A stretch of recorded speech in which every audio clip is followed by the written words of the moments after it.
IT본부 시작하겠습니다. 알아두면 유익한 IT 이슈 쏙쏙 소개해 주시는 김덕진 미래사회 IT연구소장님 오셨습니다. 어서 오십시오. 네, 안녕하세요. 반갑습니다. 네, 반갑습니다. 처음 뵙겠습니다. 네. 네, 잘 부탁드립니다. 네, 알겠습니다. 앞서 저희가 쭉 얘기를 했었는데요. 네. 챗 GPT 열풍이 정말 대단하잖아요. 뭐 갑자기 막 단계를 뛰어서 발전을 하고 있는데, 네.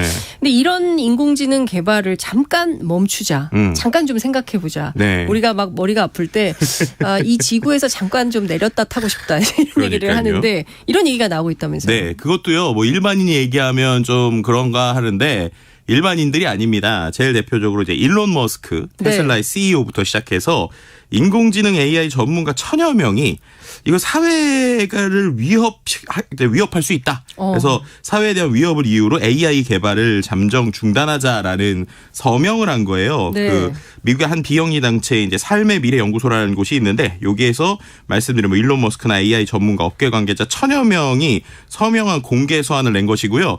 이게 이런 GPT-4 정도까지 나왔는데 이것보다 더 똑똑한 대형 언어 모델 개발 최소 6개월은 중단해야 된다라는 얘기를 한 거예요. 그래서 훈련하는 거 6개월을 멈추고 우리가 좀 논의해보자라는 차원에서 지금 얘기되고 있다고 보시면 될 것 같습니다. 왜 이런 얘기들이 나오는 걸까요? 이게 보통 분들이 아니지 않습니까? 앞서 말씀해 주신 그렇죠. 대로. 뭐 일단은 뭐 두세 가지 정도로 해석해 볼 수 있을 것 같은데 첫 번째로의 해석은 이제 그 표면상 그대로 보면 안전에 대한 규약이나 관리 시스템이 안 돼 있는 상황에서 이게 너무 빨리 움직이니까 이거 사회에 미치는 영향이 너무 크다. 그래서 이런 부분에 있어서 좀 규약도 만들고 관리에 대한 것도 좀 만들면서 가자라는 이야기가 이제 첫 번째로 보시면 될 것 같고요. 두 번째는 이제 비슷한 이야기입니다. 이제 이것을 통해서 실존적인 위험이 생길 수 있기 때문에 그 위험에 대해서 좀 막자. AI 자체가 괴물이 될 수 있다. 그래서 법규를 좀 마련할 수 있게 하자. 이런 이야기가 나왔고요. 네. 근데 또 한편에서는 좀 이런 뭐 일론 머스크를 대표로 하는 CEO들이 어떻게 보면은 지금 잘 나가고 있는 오픈 AI나 마이크로소프트의 속도를 제한하려는 것이 아니냐라는 얘기가 나오는 거예요. 왜냐하면은 일론 머스크가 아시겠지만 테슬라라고 하는 자율주행 회사를 이제 운영을 하잖아요. 네. 근데 이 테슬라의 자율주행 AI에 대해서는 책임을 회피하기 위해서 지금까지 막 싸우고 있었단 말이에요. 근데 갑자기 AI의 책임론 막 이렇게 얘기 나오니까 이건 좀 모순적이다 뭐 이런 얘기 나오고 있고 그러다 보니까 이거 전략적으로 지금 잘 나가고 있는 빅테크 기업들에 대해서 막으려는 거 아니냐 뭐 이런 얘기 다 같이 나오고 있는 상황이라고 보시면 될 것 같습니다. 뭐 그래서 구글의 순다 피차이도 최근에 이러한 인터뷰를 했거든요. 네. 근데 이와 관련돼서 어떻게 생각하느냐라고 했을 때 오히려 이거 챗GPT에 대해서 방향성을 제시했고 잘했다. 그러니까 구글이 좀 뒤처지만 어쨌든 챗GPT 축하한다라고 얘기를 했고요. 네네. 그리고 이제 또 한 가지는 이게 제대로 규제하지 않기에는 너무 중요한 영역이라 논의가 진행되는 것은 기쁘지만 이게 현실적으로 지금 많은 기업들이 이미 이렇게 쉽게 말해서 바퀴가 돌아가고 있는 상황에서 멈춘다는 건 현실적으로 어려울 것 같다. 불가능할 것 같다. 이런 얘기를 지금 같이 하고 있는 것이죠. 이제 중요한 문제는 여러 가지 뭐 도덕적으로 우리가 어떤 편견이나 뭐 부도덕한 뭐 이런 인식을 가질 수 있는 이런 사례들이 발견되기 때문에 어떤 사회적 책임 뭐 이런 거를 강조하고 있는 것은 아닌가라는 생각이 좀 들기도 하는데요. 이게 긍정적인 효과만큼 부정적인 영향을 미치게 될 가능성 이것 때문에 좀 꺼려하는 측면도 있는 거 아닐까요? 그렇죠. 뭐 예를 들면 우리가 뭐 정치가 어쨌든 메인인 프로그램이니까 소위 가짜 뉴스라는 게 너무나도 쉽게 만들어줄 수 있는 거죠. 특정 기사 넣고 나서 이렇게 좀 톤 바꿔줘 뭐 바꿔줘 하면 정말 매끄럽게 기사를 쓰니까 여러 가지 글에 대해서 이제 팩트라고 하는 것들을 우리가 헷갈릴 정도의 내용들이 나온다라고 하는 것들은 사회나 도덕적으로 미칠 수 있는 문제죠. 근데 이제 기업적으로도 이슈가 있을 수 있습니다. 실제로 우리나라에서 도 일어난 것들인데 이 챗 GPT가 아직 베타 버전이에요. 그리고 정식 버전이 아닙니다. 그리고 2021년까지밖에 정보가 없고 세 번째는 베타 버전이다 보니까 우리가 거기에다 뭔가 내용을 넣잖아요. 그럼 거기에 이제 약관에 써 있는데 그 내용을 기반으로 챗 GPT가 더 똑똑한 애를 만들기 위해서 저희의 내용을 보고 있어요. 그러니까 저희가 어떤 질문을 넣고 어떤 정보를 이제 본단 말이에요. 근데 이게 너무 신기하니까 기업에서 원래 오픈하면 안 되는 이른바 보안적으로 이슈가 있는 것들을 챗GPT에 넣어보는 거예요. 네, 그게 실제로 삼성전자에서도 최근에 이제 있었습니다. 그래서 이제 디바이스 솔루션 분야에서 어떤 거냐면 반도체를 설비 계측하거나 수율 분량을 체크하기 위한 프로그램을 하기 위해서 코딩을 할 거잖아요. 네. 근데 이 챗GPT가 또 컴퓨터 코딩을 한 것들을 그렇게 또 잘 비슷하게 만들어주거나 틀린 오류를 막 지적도 해줘요. 너무 똑똑하네요. 네, 그러니까 이제 개발자 입장에서 자기가 만든 코드가 맞는지 틀리는지를 누가 확인해줬으면 좋겠는데 한계를 막 넘어버리는 거 아닙니까? 그렇죠. 근데 그걸 막 부장님한테 봐주세요. 과장님 일이 좀 그렇잖아요. 네. 그러니까 이 사람이 어떻게 한 거냐면 자기가 만든 이 반도체와 관련된 프로그래밍 코드 그 코드를 챗GPT한테 넣고 네. 이거를 조금 더 깔끔하게 좀 아니면 잘 됐는지 확인을 해줘라고 시킨 거예요. 네. 근데 그게 기업 입장에서 보면 기업의 소스 코드가 그대로 이제 어떻게 보면 오픈 AI한테 넘어간 거죠. 네, 그러니까 이러한 보안적 문제가 생기고 있고요. 네. 또 비슷하게 실제로 스마트폰으로 녹음한 회의 내용을 이제 텍스트로 정리한 다음에 네. 이걸 뽑아주는 건 좀 많이 있잖아요. 그렇습니다. 그거를 한 번 더 챗GPT한테 요약을 해달라고 하면 뭐 아무리 긴 걸 막 서너 줄로 잘 요약을 해주거든요. 그렇게 되니까 그냥 편하니까 넣은 거죠.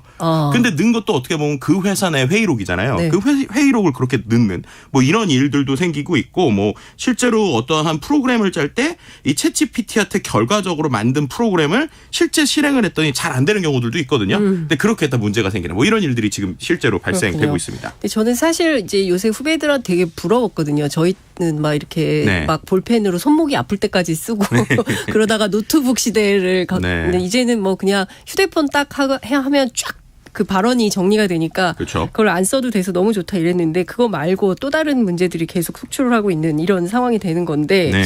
국내 기업에서 이런 일이 벌어지기 전에 몇몇 해외 기업에서 이미 이 챗GPT 사용 금지령이 네. 내려졌다면서요. 예, 맞습니다. 이제 특히나 민감한 고객 정보 다루는 금융권, 특히나 미국에 있는 뱅크 오브 아메리카나 골드만삭스 이런 데서는요. 챗GPT를 회사 내에서 못 쓰게 금지를 한 거예요. 왜냐하면 네. 나도 모르게 개인 정보를 넣을 수 있다는 거죠. 고객의 정보를 넣을 수 있고 이거 좀 될 것 같은데. 그럼 사고 생기잖아요. 그렇죠. 그러니까 아예 넣지 못하게 했고요. 뭐 참고로 실제로 이 글로벌 금융은행에서는 법상 때문에라도 회사 컴퓨터에 메신저도 깔지는 못합니다. 우리처럼 카톡 깔고 이런 거 못하는 거죠. 그리고 또 두 번째로 통신업체인 버라이즌 같은 경우에도 비슷한 이유로 고객 정보가 빠져나갈 수 있다. 혹은 회사의 중요 정보가 빠져나갈 수 있다. 그래서 챗GPT 사용 금지했다고 보시면 될 것 같고요. 일본에서는 심지어 뭐 후지츠 같은 데는 AI 윤리 거버넌스실을 운영하고 있어요. 그래서 요즘에 AI가 워낙 많은 곳에 쓰이니까 네. 이거 윤리적으로 어떻게 해야 되느냐 이런 얘기가 나오고 있고 이제 가다가 이제 국가의 수준에서 차단하는 경우도 이번에 생겼습니다. 이탈리아가 네. 챗GPT 접속에 대해서 문제를 삼기 시작을 했어요. 그래서 이제 챗GPT 접속을 지금 31일부터 해서 한시적으로 차단하고 있는데요. 네. 이게 왜냐? 챗GPT에 어쨌든 사람들이 넣는 게 다 개인정보인데 네. 실제로 그 개인정보가 유럽 관점으로 보면 미국으로 넘어가는 거잖아요. 챗GPT가 미국 회사니까. 네. 그러니까 오픈 AI가. 그러니까 미국으로 넘어가는 게 진짜 이게 문제 없는 거냐. 그리고 정말 우리 개인정보 잘 니네가 안 넘기는 거냐. 이런 거에 대한 검증이 안 돼 있다. 네. 그렇기 때문에 이 부분에 있어서 제대로 된 해결책을 20일 안에 내놓지 않으면 벌금까지 부과하겠다. 이렇게 지금 강력하게 나오고 있는 게 이태리가 지금 이탈리아의 모습이다라고도 같이 말씀드릴 수 있을 것 같습니다. 그렇군요. 근데 어찌됐든 이제 금융정보나 이런 거는 실제로 사고가 날 수도 있고 그렇기 때문에 여러 나라에서 네.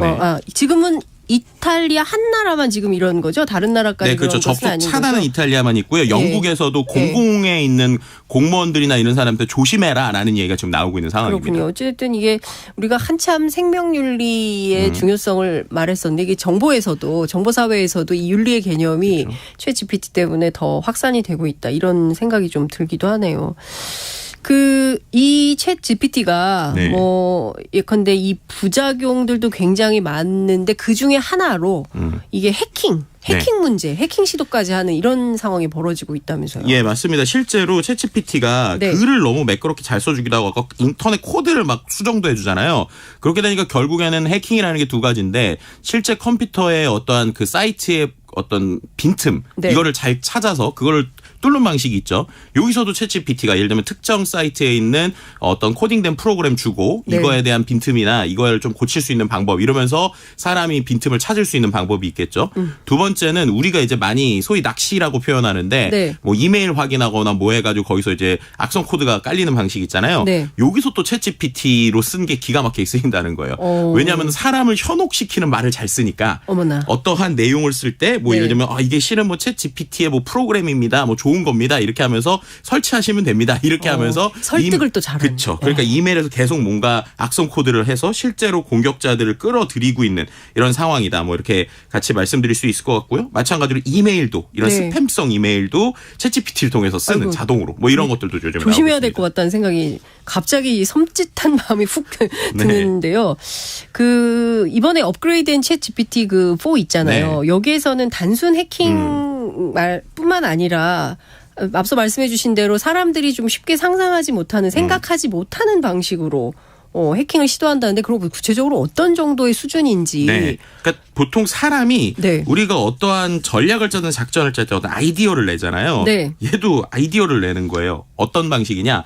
우리가 보통 그런 거 해보셨을 거예요. 우리가 컴퓨터로 뭔가 사이트에 새로 들어갔을 때 사람인지 아닌지 확인하는 그런 뭐 이미지 같은 거 찍는 게 있잖아요. 숫자도 쓰고. 네, 그렇죠. 그걸 캡차라고 하는데 그건 그때그때 바뀌기 때문에 사람이 눈으로 보고 원하는 걸 찍어야 되니까 텍스트만 하는 인공지능인 기존의 챗 GPT는 그걸 못한단 말이에요. 근데 얘가 이거를 어떻게 할 수 있는지 물어봤더니 어떻게 했냐면 본인이 어떤 뭐 예를 들면 사람들이 그냥 어떤 부탁을 하거나 간단한 일을 하면은 잘 쓰는 그 사이트에 자기가 글을 올렸습니다. 어떻게 글을 올렸느냐? 저는 시각장애인입니다라고 글을 올린 거예요. 그리고 나서 저는 시각장애인이라서 그 인공지능이 통과 못하는 캡차라는 프로그램을 저는 눈이 안 보여서 못해요. 그래서 저 대신에 이거 누가 좀 해주실 수 있나요? 라고 올렸더니 부탁하는 것처럼. 네, 실제로 어떤 사람이 그거를 대신 해준 거예요. 그래서 그렇게 해서 뚫었습니다. 네, 이런 방식까지 이제 GPT라는 녀석이 하게 된다는 거죠.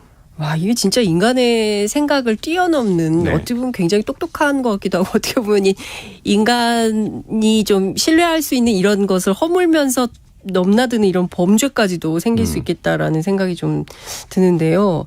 그 할루시네이션 있지 않습니까? 지난주에도 말씀을 좀 하신 걸로 알고 있는데 이 환각 현상에 우리가 빠지면 안 되고 챗 GPT를 잘 써야 된다. 이런 방법론을 또 말씀해 주신다고요. 그렇죠. 이게 되게 중요해요. 왜냐하면은 우리가 이 챗 GPT는 무슨 대답을 하든 요즘에 조금 고쳐졌죠. 모른다고 그래야 되는데 우리 사람들 제일 무서운 사람이 모르는 거 자기가 아는 것처럼 막 얘기하는 사람이 제일 무섭잖아요. 맞아요. 챗 GPT가 그렇습니다. 그렇기 때문에 챗 GPT에 대해서 정확하게 써야 되는 것과 쓰지 말아야 되는 것들, 할 수 있는 것과 할 수 없는 것 좀 구분해야 되는데 일단은 아까 말씀드린 대로 지금 챗 GPT 뭐 여러 가지 뭐 빙챗이나 이런 건 극복이 됐지만 챗 GPT 자체는 2021년까지밖에 정보를 몰라요.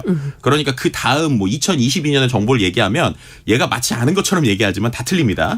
그리고 또 뭐 예를 들면 얘한테 그래서 주식 정보나 뭐 요즘의 주가 알려줘 이런 거 얘기하면 2021년밖에 머리가 안 된 친구가 갑자기 오늘의 주가를 얘기할 수 있어요. 그래서 이런 최신 정보나 내용들을 얘기하는 거는 좀 지양하시되 얘가 잘하는 건 일단 보고서 같은 거 초안을 잘 써줍니다. 그래서 어떤 내용에 대해서 뭐 20페이지 분량으로 작성해 줄래? 혹은 뭐 그 개론 만들어 줄래? 뭐 글 구조 짜 줄래? 이런 건 잘해요. 그래서 일단 초안을 짜는 것. 그리고 그거를 당연히 사람이 수정을 해야 되죠. 즉시 보고하면 큰일 납니다. 그리고 뭐 법령이나 규정 그런 것들 마찬가지로 검색해서 찾게 되면 숫자 틀릴 수 있고요.